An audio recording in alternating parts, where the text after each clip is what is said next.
One company that has used these principles to empower and engage the frontline is Santander Bank.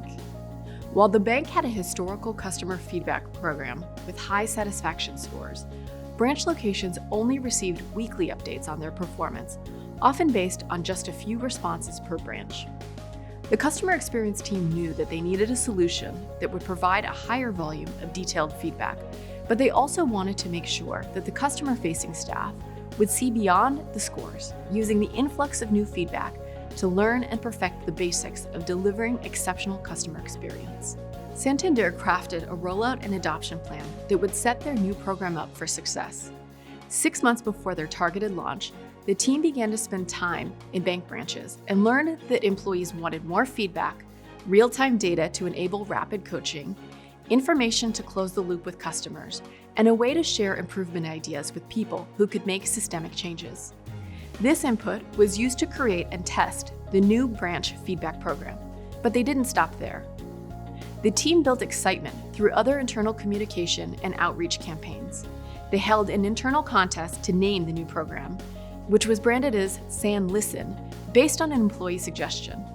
They created more momentum by holding branch manager meetings and leveraging a branch advisory council to provide input on key decisions like questionnaire and dashboard design. And they reinforced all of this by asking leaders across the organization to contribute blogs and podcasts, which have continued post-launch.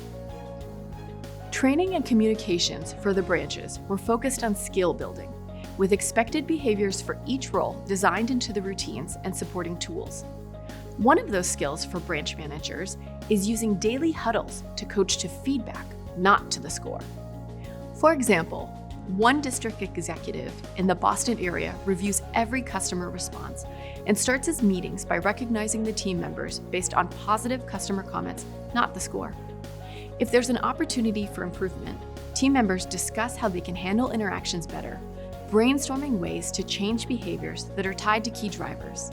This is now the top performing district in the company, with an outstanding NPS of 87. One-to-one coaching was another area of focus for the bank.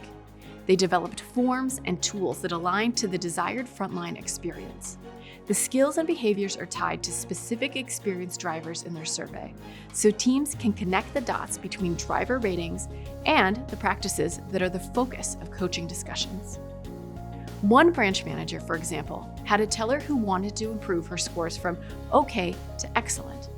So he used this tool to do some observation, then asked the employee for her ideas in a private coaching session.